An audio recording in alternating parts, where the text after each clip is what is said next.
Hey, how's it going, everybody? This is Joey Galvez, one half of your host of Explain Yourself, and I want to let you guys know about a really cool book from our friend of the show, Eli Shockey. This one is called The Greylock, and it's a story where magic is a commodity. Potions are sold at corner stores.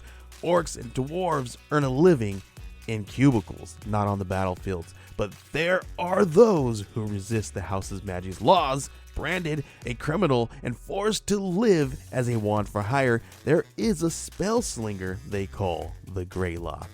Check this one out. You guys can pre-order issue 3 right now with code JAN241939, and make sure you guys are heading over to your favorite LCS and letting them know that you want Greylock number 3, and maybe pick up the first 2 issues. You could do that at the Scout web store. So make sure you guys are grabbing the Greylock number 3, JAN241939 at previewsworld.com. Okay, everybody. I have something really cool to tell you about. If you haven't heard yet about Anchor, it's the easiest way to make a podcast. Let me explain here. It's free. There are creation tools that allow you to record and edit your podcast right from your phone or computer. Anchor will distribute your podcast for you so it can be heard on Spotify, Apple Podcasts, Stitcher, and more. You can make money from your podcast with no minimum listenership. It's everything you need to make a podcast in one single place.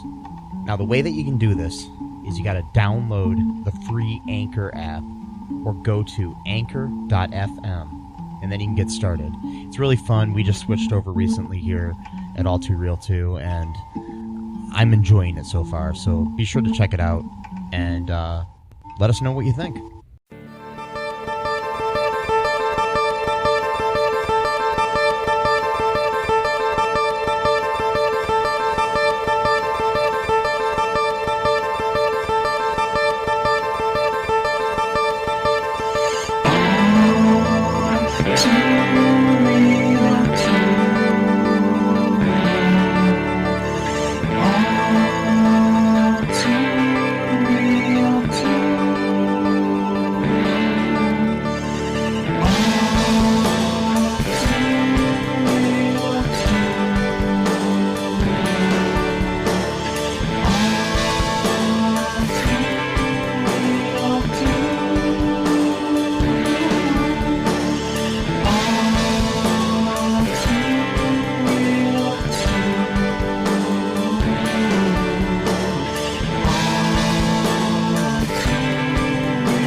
Too Real 2 podcast.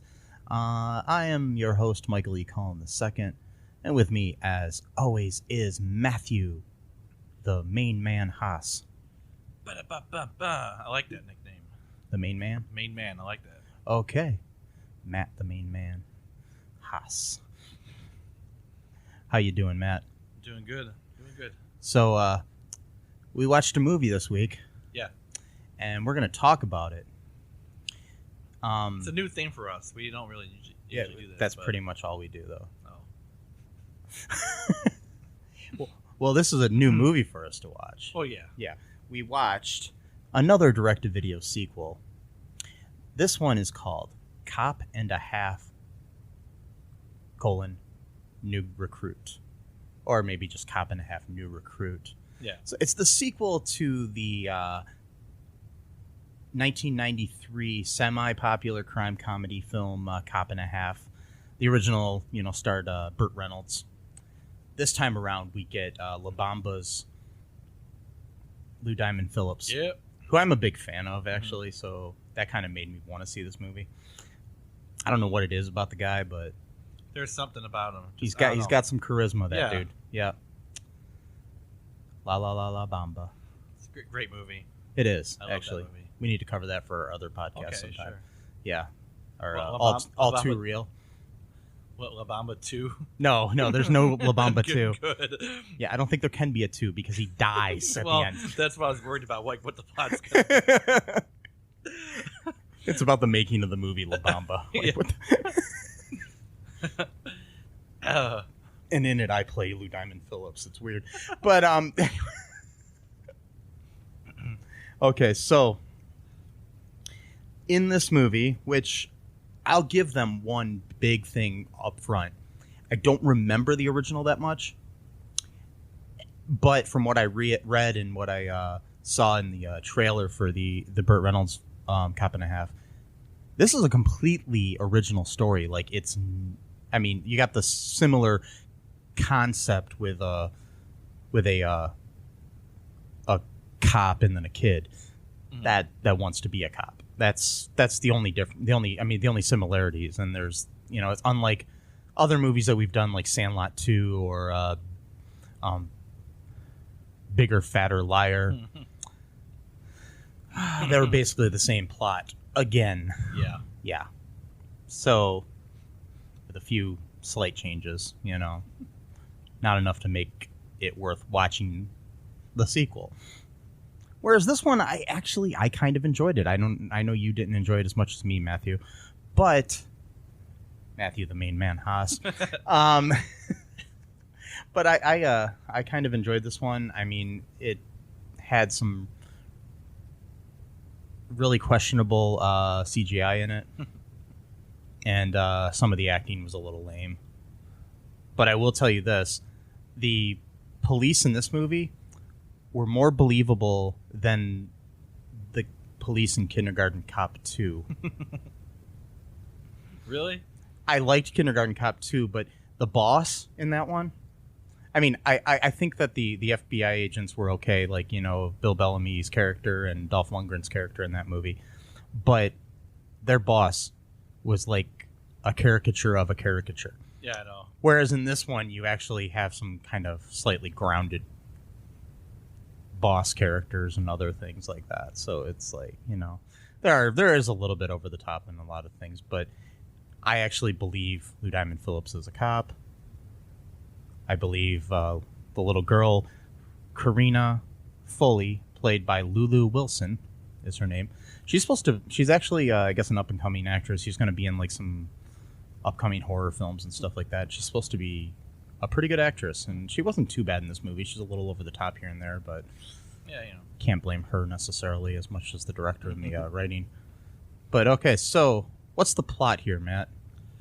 The plot is that there's this prankster going around the city doing all kinds of weird things that the police can't really explain because, like, putting, like, cars on top of cars or sticking things up to the ceiling, places, stuff that, they have no way of, like, there's no camera that captures, like, any person or whatever, so they don't really know, who is doing this or why they're doing it. They always leave, like, a calling cards, usually, like, a heart with, like, a rhyming, like, a poem on it. Or, like, and then a little plastic police badge. Yeah, like a little toy. And then that's, like, the person's, like... Yeah, they're calling him the Badge Bandit. That's right, the Badge Bandit. And so, like, they're, the Lou Diamond Phillips is, he's trying to catch him, and ends up breaking protocol or whatever a bunch of times. So his captain basically, like, has had enough and has him do, desk work for a while. And then, that's, like, the first part of, the first main character's plot. And then the second main character's plot is this girl who's, like, maybe, like, 9 or 10 years old, 8 or 9. And she's, like, really obsessed with, like, detective work and stuff. So she's trying to do something at school. I forgot what, because I was, like, let my dog out and stuff at that time, so I couldn't really... I knew that she was spying on, like, these, like, popular... she was trying to catch the word, like, a bitchy girl. Basically, yeah, go ahead. What she was. Yeah, she was trying to catch these kids doing cyberbullying. Okay. Yeah, it's basically what she was trying to do at the beginning of the movie, and she was trying to catch them in the act, and they just basically thought she was weird. Yeah, and then doesn't she get caught though? Doing, like, she knew their password or something like that. Or? Yeah, she hacked into it. Oh, and then they caught. But the thing is, it was like the girl's name was like Farah, the bitchy girl. Okay. And I guess her password was like Pharaoh1! Oh, okay. So she was like, great password, or something. Like I that. got you. I don't know what she's. Basically she's. Yeah. So she's running away from that, and then she ends up. I forgot if she got kicked out of school or she ran home or something, but then she ends up she ends up telling one of her friends, like, oh, hey, you see that guy across the street? That guy's a cop or whatever. And her friend's like, how do you know? He's, oh, I could just tell. And like, she always wants him to be her deputy because she thinks she's a cop even at this age. And he's like, I'm not your deputy. I gotta go home. So he goes home, and then she basically like just walks up to the guy and is like telling him how to do his job. Like, your car is very obvious, and and anyone can tell that you're on a stakeout or whatever. And then he tells her to leave, and then she doesn't leave, and then he kicks down the door and he finds a bunch of drones, like the Flying drones. Yeah. And this person, like shadow of a person, kind of like, am I getting ahead of myself? It's okay. Honestly, I don't remember if that happens right away. I know that she's basically what the reason that the cop is doing the stakeout is because there was on the back of one of those notes was the name of this building that happened to be coincidentally near the school. Yeah, exactly. And there's some kind of science place where they were doing some kind of battery work where they were building batteries that were like long lasting, so you could make your drones fly longer. Yeah. Or something. Yeah, that's right. So then he's taking out the factory or whatever, the warehouse, and then she didn't leave, so she's like part of this now, and she kind of technically helped them, with that part of the case. So then he ends up like taking her to the office or whatever, and then the big boss is like, oh, I finally have my way to really fire him or to the captain, who according to IMDb does not have a last name. Oh, okay. That's really great for a female actress. Let's just call her Captain. Let's just call her. Let's not even give her a first or last name. And she's played by Janet Kidder, who I was curious based on her last name is the niece of Margot Kidder, who was who was Lois Lane in the Christopher Reeve Superman movies. Okay. Yeah. So. Who just recently passed away, right. Unfortunately. Yeah. So, she's the niece of her, and she was actually a really good actress in this movie. That's what I was saying. As the boss character, as the captain, she was nowhere near being over the top. She was believable in her role. Sure, she overreacted to a bunch of shit, but then again, so do all people in movies like this. Yeah, but she acted like a person.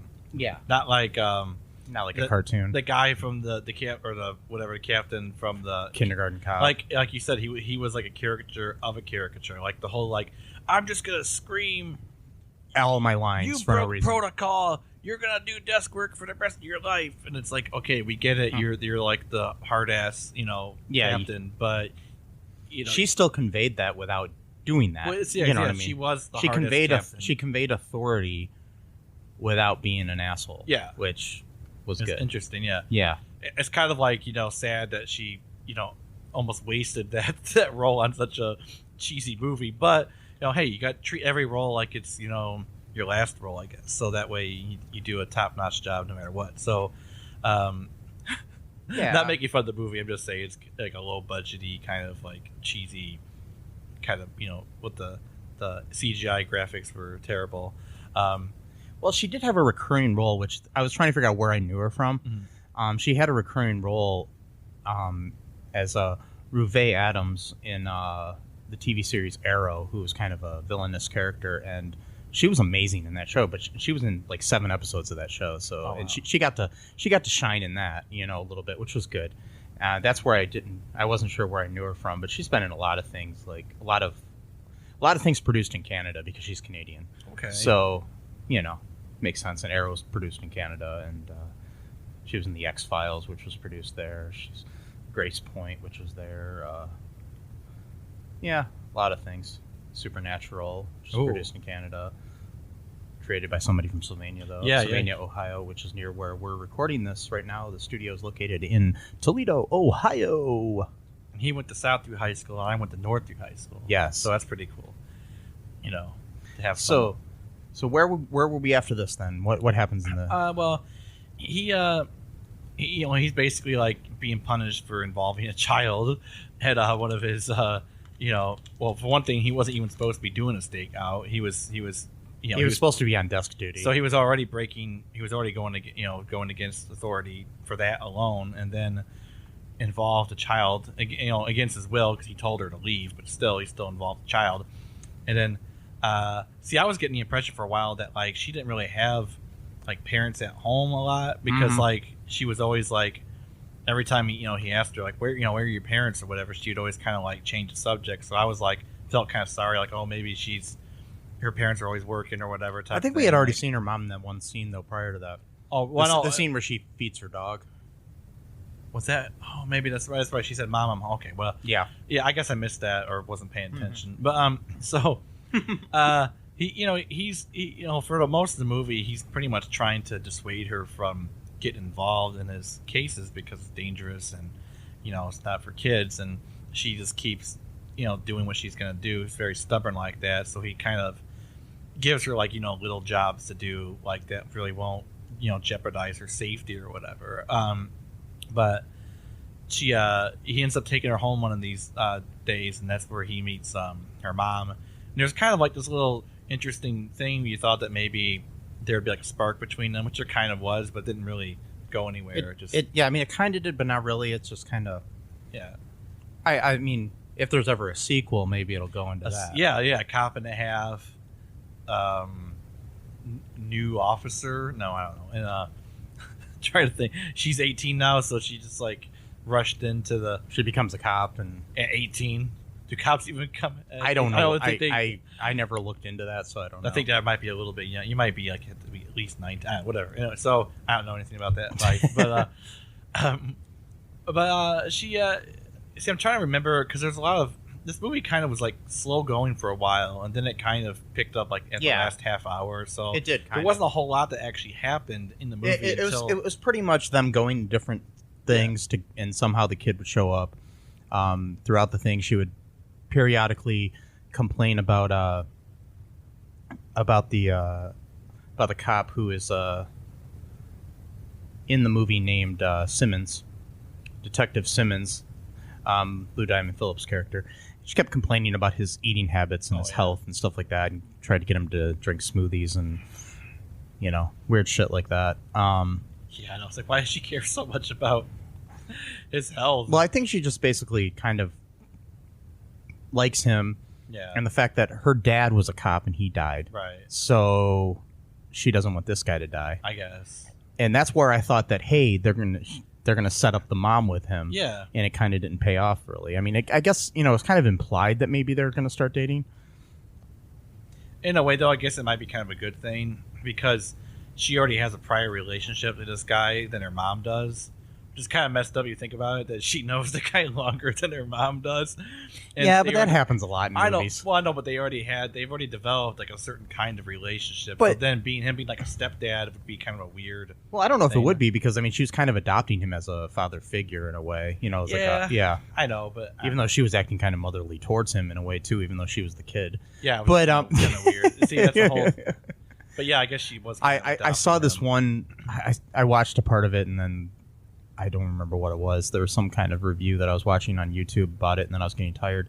But some guy, his question, or was it one of them I read? I don't know. But I was reading some reviews of this movie and stuff, and somebody's like, "Were they in love?" No. That's what the guy was reading into. It was like kind of like a pedophilic thing, and I'm like, "You're stupid." That's where I was like, "Okay, you need help, man." Just trying to get likes. I think that's why I didn't read any longer or listen to the rest of it because I just didn't agree with it. They try to say stuff like that just to get views or whatever, and it's like it's also like a lot of like people like edgelords, like people who think they're so edgy and funny. Like I noticed that like they have to take any story that's like whimsical or like childlike, and they always have to make it like really really dark, and like they think like that makes them all edgy. Like there's one guy who came up with this really elaborate Harry Potter theory that Harry actually didn't really go through all of that he was abused by his aunt and uncle so much that he went into imagined everything. It's like, it's like, do you have to like, I know they think they're being like, oh, this is so edgy, but it's like they're the only ones that think that way though. My thing is more power to them for using their imagination, whatever, but maybe you should just write your own book and maybe write a book where that actually happens to a kid where he you know Yeah. Hi, folks. This is Michael E. Cullen II from the podcast that you're listening to right now, along with Manager Matthew Haas. You got promoted? Yes. Damn it. Okay, anyways, folks, do you like the show Superstore? Well, I don't know. I asked the folks and nobody's answering me. because they're not here. Oh, But we love damn it. it. Yeah, we love it, though. Okay, folks, if you like it as much as we do, you're really going to like the Super Story podcast, which is a podcast where Matthew and I go episode by episode and give our little opinions and thoughts on it. Sometimes we have guests, sometimes we don't. Just depends on how we're feeling. Yeah. And, so if you like this podcast and like our little crazy banter, Then you should definitely check this out. Or I might get sad. And when I get sad, it gets pretty sad. So I can't deal with him when he's sad. no one can really. So Yeah. So So- check out Super Story Podcast right here where you get this podcast, Super Story Podcast. But anyways, throughout this movie, the rest of the plot basically it plays out where we find out okay, there's this computer geek that works at the police station named Oliver. He's helping them with the case and everything, and about 5 minutes after he appeared on screen, I was like, "There's our killer," or not killer, but he's not killing anybody, A but villain. there's our prankster. Yeah. And I mean, he did try to kill people. What It seemed like it. He had Yeah, lasers on his drone. Uh-huh. So and the lasers were blowing up everything, but somehow always missed actually hitting a human. well, maybe he did that on purpose. Yeah, He maybe wanna he didn't kill want to kill anyone. anybody. That's the other but, yeah. question. How did he get lasers? How did he build laser weapons, or what were they? Well, he's smart. Well, I know, but what were they made out of? Lasers. But how do you use laser as a weapon? I I don't understand what that means. Well, lasers. I know, but what are lasers? They're lasers. Exactly. See, everyone knows. No, that's my point. Nobody knows what a laser actually is. They just say it, but no one can actually. And I can't either. I'm not putting myself on like a authoritarian. I'm not a scientist. Neither am so I. I don't know. But anyway, so he apparently made laser weapons or guns. Which, Yeah. Okay. At one point, they were able to stun Simmons' hands and make them go numb. That's right. Yeah, he made his whole arms go numb. Actually. Yeah, and I thought that was actually kind of funny because then the kid had to help him drive the car. Yeah. So that's right. That's how she helped out because Yeah. she was. We're Driving. jumping all over this fucking plot. No.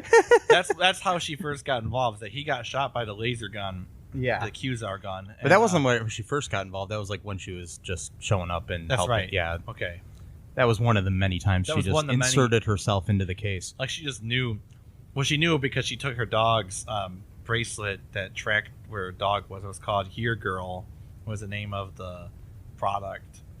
Here Girl, and then she Wow. put that in his car so she could track where he's going. She basically put a freaking tracking device in his car. On a cop a detective On the detective. who doesn't notice this. Yeah. He's a detective.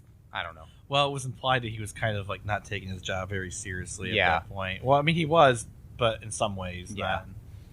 Like he really wanted to get this prankster. That was like his one focus type of thing. By the way, just to give credit here, the mom Sarah Foley was played by Gina Holden. I just want to give credit Okay. to different characters here, and she. Sorry, folks. She's another Canadian actress, and she's been in movies like Saw 3D and Final Destination 3, and Sand Sharks. Sand Sharks. That's a movie, man. Anyways, I'm guessing they swim through sand. yeah, she was also in. Where was it? There was a movie that I definitely want to cover for a future episode of the show while we're doing these direct-to-video sequels. She was in The Butterfly Effect 2, which was a direct-to-video sequel. Have you ever seen that one? I've actually seen it several times, and I enjoy it. So I think I want to cover it for the show. Okay. Maybe it'll be a halfway decent movie to cover for this. Okay. It was a pointless movie to be made, but it was still enjoyable. Anyways, so back to this. Okay, well, basically when he had the numb hands, she had to help him drive and everything. But back to Oliver. Mhm. Okay, he's working at the station. He's a geeky guy. None of the cops want to learn computers. They do some research. They find out that basically they figure out that the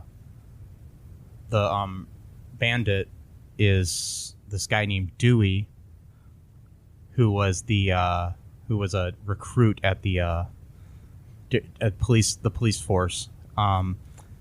He got rejected because of some kind of psych evaluation or something like that, and wasn't able to become a cop. Anyways, Oliver figured that out, and they're trying to do this facial recognition software on there because when they open up his file, his face is all fucked up. Uh-oh. Yeah. Oh. So dun. Anyways, they're trying to figure out who he is, and needless to say, it's Oliver. Anyways, Yeah, he's the bad guy. yeah, and by the way, he's the bad guy who I saw 5 minutes into the movie. Anyways, as soon as he appeared on screen, I'm like, yep, he's the murderer, but not the murderer. You know what I mean? He's the prankster. He's the prankster. But so he sends them. He gives the address to the cops and sends them to the house, and they're about to bust down the door, and it turns out it's the mayor's house. Yeah. The mayor, who is played by Reese Alexander, who was also the head security guard in Bigger, Fatter, Liar, another movie we've covered on this podcast. So we have a connection there. Yep. You know, because I think they were both shot in Canada. They're probably So direct-to-video, Yeah. the circuit. yeah, The like direct-to-video that's circuit. what he does. Okay. I don't know. He's a decent actor, but Yeah. he's just I don't know. He's been in a lot of. He's been in some decent movies. He's in 50 Shades of Grey. He's in. I mean, like decent by. By like I don't necessarily know if the movie's good because I never saw it, but I'm just saying decent budgeted movies. He was in The Imaginarium of Dr. Parnassus. He was in The Day the Earth Stood Still. He's in a lot of. He's in the TV show The Flash a couple times. So yeah. Anyways, he played a prison guard in one of the episodes, and he played a museum guard in a different episode. Wonder if it's the same character or if it's just Yeah. two guards in Central City both look the same. Anyways, so basically what happens is eventually they find the location where all of the drones are located, and it ends up being a setup by Oliver. He wants to blow all of them up. Yeah. He goes from not wanting to kill anybody to almost blowing up all the cops. Yeah, like he... Just to prove he's better than them. And then they figure out that it's him while they're there. I don't even remember how they figured it out. Simmons, I forgot how he came to like the revelation or whatever, but I think it was something somebody said or something. he ends up trying to call the kid. I forgot her name. I always call her the kid. Karina or something? That's right, Karina. Yeah. And she discovers it on her own, but then Oliver ends up like coming back like, I really wish you wouldn't have found that. That whole all of a villain sudden his voice gets villainous. like the whole villain speech, and then he holds her as hostage. There's a callback to when Simmons was saying that his partner once was whatchamacallit. He couldn't shoot his partner. He couldn't shoot his partner or whatever. Or shoot the villain to get his partner Yeah. away or something. And she Anyways. tells him to shoot anyway, so he ends up shooting the computer instead, and the computer explosion knocks him back. Knocks Oliver to the ground, Yeah. and then then you think everything's all safe and sound, and then they go to there's the Harvest Fest that they're going to, and they go to this Harvest Fest parade, and while Oliver's in custody, he's laughing maniacally, and then he has a remote control in his mouth, Which is interesting. Yeah. How is he able to laugh? You can laugh with something in your mouth. I mean, try it. Put like a candy bar in your mouth. I know, but and try to laugh. well, It's about the same size as a candy bar. yeah, but it sounds muffled. His laugh didn't sound I know. muffled. It sounded like a completely full laugh. Anyways, Yeah, but anyways, he was able to he was able to bring the biggest. yeah, And now I'm talking Wayne Szalinski, Tiki Man, big. yeah, If you remember, Honey, We Shrunk Ourselves. yeah. Now that size of a drone. Yeah, it was huge. Really bad CGI. Oh, yeah. It Or was or horrible. whatever it is, or composite, whatever. I It don't was know just how, terrible, Yeah, it whatever was it just was. whatever it was. And because I mean, basically, it made it look like the drone was the size of Utah, Yeah, and it was huge, and yeah. it was bad. But anyways, they end up saving the day by using a cannon that was there from the veterans Like a really old in the style. parade. Yeah, an old style cannon. They needed to put more stuff into the thing to shoot it down. They ended up using the billy club that Karina's dad had given her before he died, right, or something. So she used that. she used that to destroy this, and that was the one thing she had left from her dad.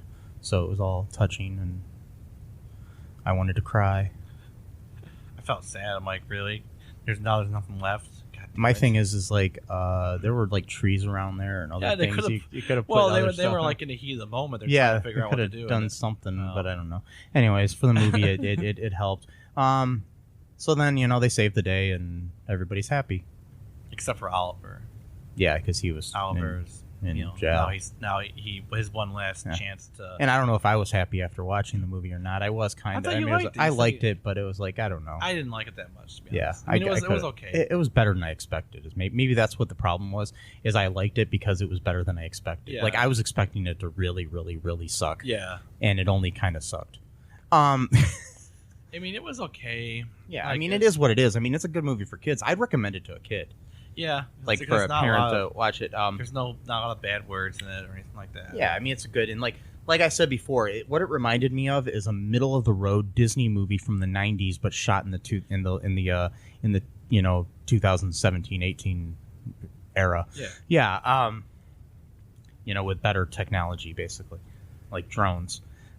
Interesting things here. We've got Principal Miller in the film. Was played by the great Wallace Shawn. People may know from Princess Bride, among other things. He's one of my favorite people on the planet, and people also might know him from My Dinner with Andre, which is That's a good movie. an too. amazing movie.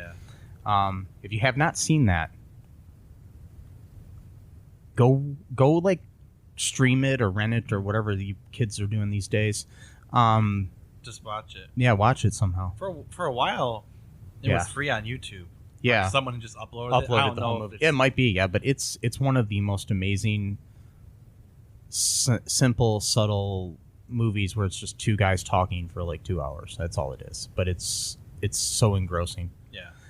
Anyways, a little bit of other trivia and stuff that we can throw out here is the mugshot photos of the previous recruits seen in the film are all members of the crew. Oh, okay. Yeah. Several of the crew members also appear as background extras. Here, according to one of my new favorite sites, Awful Movies. I don't know. You can just look it up. Just look up awful-movies.wiki.com. You can find some great little things or whatever on there. They've got a thing, and they say why this movie sucks in their opinion. It's a poor story. The pointless cameo by Wallace Shawn as the principal. Which I was like, how's that pointless? I mean, it wasn't really even a cameo. It wasn't He did have because he didn't lines. play himself. For one Yeah. thing, and Yeah, well, the thing is, you don't have to play yourself to be a okay. cameo. You can make a cameo in a movie, but play somebody else. But cameos are usually like limited to like less than a minute of screen time. I mean, they say that it lacked the charm of the original film. Having not seen the original film in a while, I thought this was kind of charming. I mean, whatever, it had its things. Yeah, they used the same tagline as the first movie. One kid's fantasy, one cop's nightmare. wow. Yeah. They say one of their things is like none of the stars from the first movie appear in this film, but that happens in most direct-to-video sequels nowadays. So, they say that the child protagonist is arguably more annoying than the original, which I don't know. Say there's a pointless opening narration by Karina. There's unfunny quotes. Oh God. Well, yeah. Yeah, that there are. yeah, like Principal Miller stating that he hates his own voice. Another one that we liked. It's okay. There was this like informant who sold like bags and stuff on the street. his name was Slim. And at one point, after they meet him, Karina says to Simmons, do you want to do the honors here, Matt, with a great quote? Sure. They're talking about that sometimes it's good to know people like people who are like criminals, I guess, because they can let you know about. And she goes, well, that Slim did seem shady. No, it was Slim is definitely shady. It's like that's what she said. And then she even pauses, like she's like waiting, waiting for the laughter. And the laughter that never came. And then yes. It's like when you're in a sitcom and there is laughter there, but if you take the laughter out of a sitcom, it's really not funny. I've seen that before. There's lots of interesting videos on YouTube about a show that's immensely popular, and they just put vacuum cleaner sounds or and it really just shows the daftness and the coldness of what the show actually is. It makes the show really depressing. Yeah, and we won't say what show that is. Big no. Bang Theory. Anyways, the. So what though, kind of remind we almost sound like the people we were talking about earlier that hate things. We sound like those guys right now. Oh yeah, definitely. About the pumpkin spice. Oh yeah, we were talking earlier today. Before we were recording, we were just talking about the fact that we kind of hate people that hate pumpkins. There's a lot of times around the Halloween era where people make fun of what basic bitches who like pumpkin spice and stuff like that. I don't like pumpkin spice and I don't really care, but my thing is I'm not going to chastise some woman or man who are liking pumpkin spice. Right. But it seems like on social media people find it hilarious to make fun of those people. Those people that find it hilarious actually annoy me more than the people that actually it goes on for 4 fucking months. Yeah, and it's and everybody thinks that they're so original when they say this, and the thing is people have been saying this since 2012, and it's okay, we get it. It's not funny anymore. So I'm thinking we almost sound like those. We do. We're talking about the Big Bang Theory. But oh well. But the thing is, basic bitches like the Big Bang Theory. So, anyways, hey folks, this is Michael E. Cullen II from the podcast that you're listening to right now, along with Matthew Haas. We just wanted to tell you about our great podcast called Super. It's called All Too Real. And on that show, what do we do, Matt? We watch biopics, and then we talk about whether or not the movie matched up with the real story or not. So it was a lot more exciting than that, though. Yeah, so we analyze the real story and the real story. Get it? Get it? Real. Yeah, they're spelled differently, folks. You can guess which one I said which way. Anyways, so sometimes we have a guest, sometimes we don't. But we talk about great movies like Shattered Glass and The Social Network and Futile and Stupid Gesture, among others. Those are some of the ones that we've covered so far, and we're going to cover a lot more. So please subscribe on Stitcher, Apple Podcasts, Google Podcasts, wherever you find your great, fun podcasts. And be sure to share it with your friends. Do it.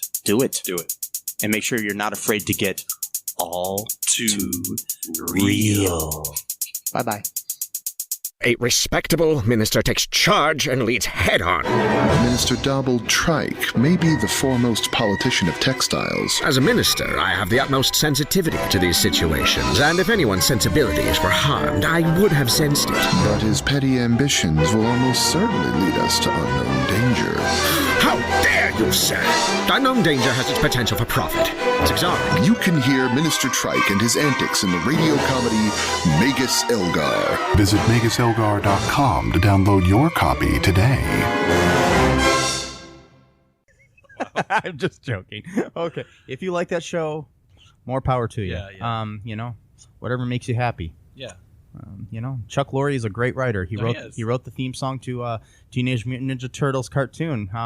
That's a good show. Yes, and he wrote several episodes of a lot of like Muppet Babies and some other things too. But yeah, I didn't see those, but yeah, he wrote a lot of 80s cartoons, which I found really weird. But anyways, he wrote the theme song. Heroes in a Half Shell. It's all him, man. It's all him. Yeah. Okay. Anyways, so some of the redeeming qualities of this movie is that that I find really cool is that, like I said before, this is not a rehash of the first movie. No, it's not. It's actually an original plot. And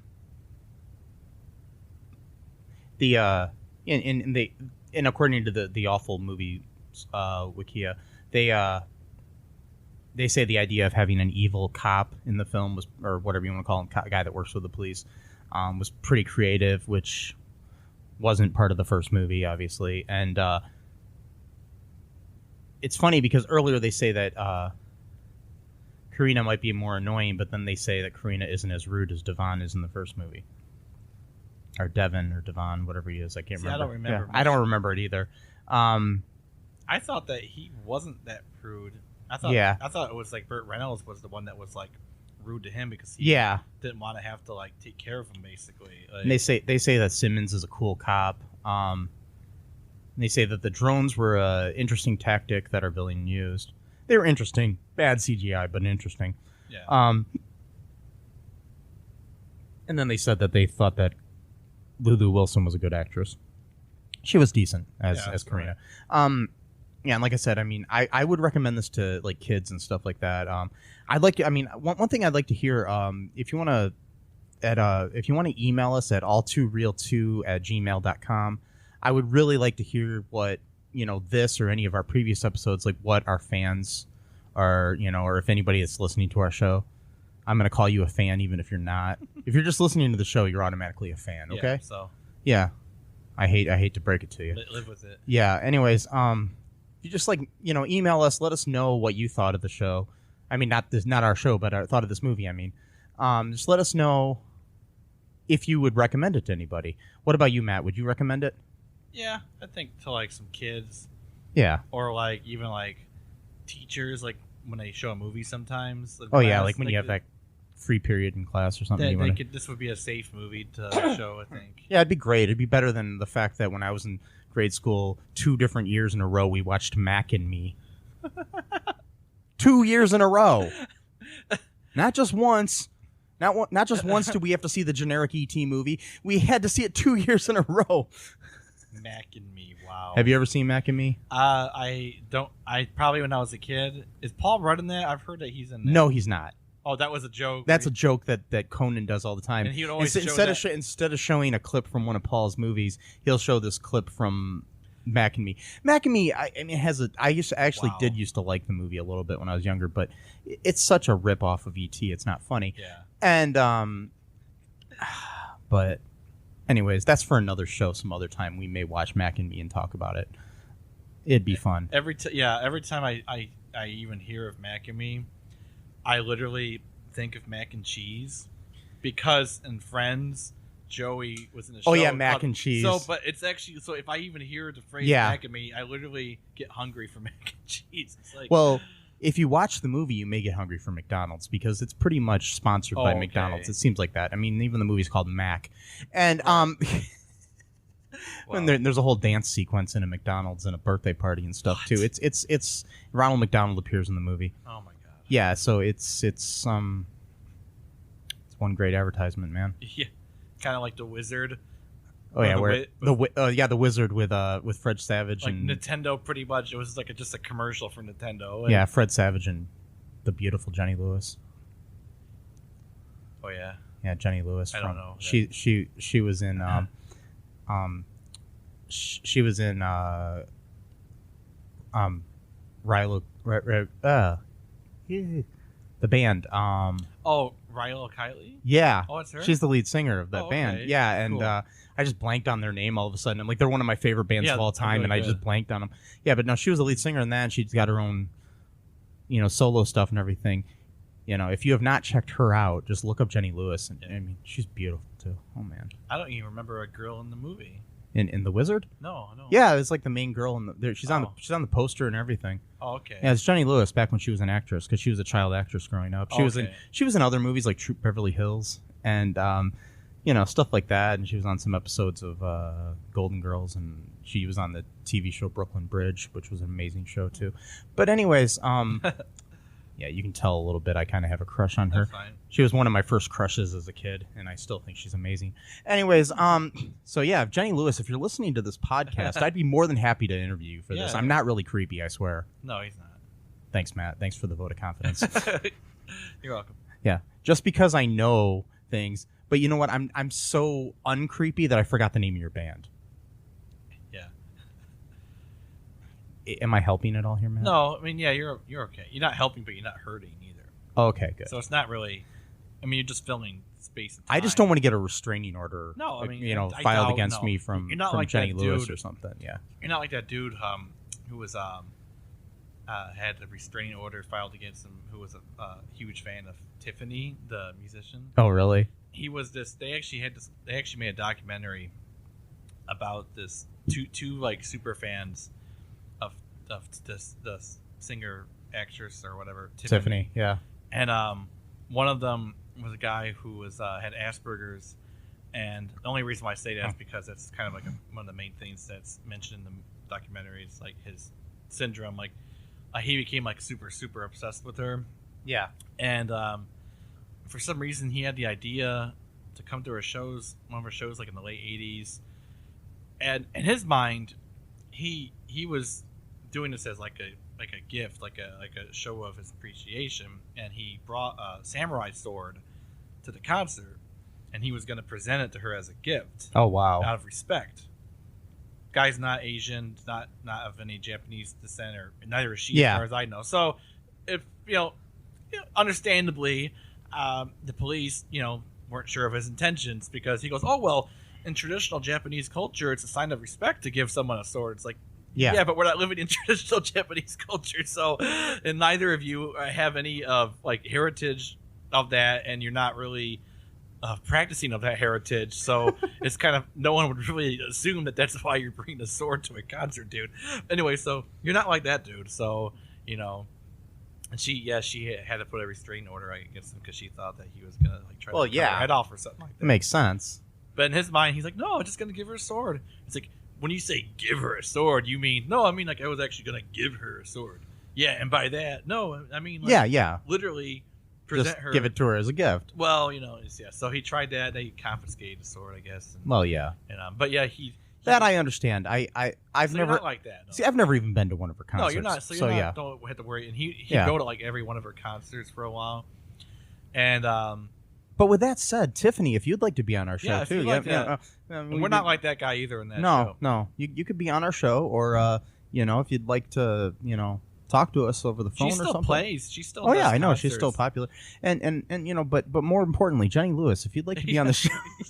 Wait, I'm not coming off too creepy. No, Maybe just. But that documentary is insane, man. We should watch it sometime. I'll have to check that out. It's called. I think We're Alone Now. Oh, okay, that makes sense because of the song. Yeah. It's wild. I mean, it's a little bit. I think they kind of play up the whole like, oh, you get the guy has Asperger's like as a joke kind of thing, which I don't think that's is not appropriate. Good. And also the other person is like a transgender person. They made fun of that too. So I was like, yeah. So you brought ableism and transphobia into one documentary, but the documentary itself is still pretty interesting nonetheless. So, but Abel was the better son than Cain. Wow. So, anyways, we're gonna end on that really bad joke. Be sure to, check us out at cullenpark.com, follow us on social media and all that good stuff. You can send us money if you want, if you want us to keep doing this stuff. Or if you want to send us money and make us stop, I mean, I'll take the money. No, wait, no, I don't want to stop. So if only send us money if you want us to continue. Yeah. And just. But email me at mike@cullenpark.com if you want to just send me money. Oh, I see. Wait, I'm sorry. Just to him personally. Yeah. And but yeah, so cool. So yeah, cool. Anyways, until we meet again. Yeah. Bye-bye. Thanks for listening to All Too Real 2 podcast, a Cullen Park production. Produced and edited by Michael E. Cullen II. Music by Matthew Hawes. Subscribe and share the show. Visit us at cullenpark.com.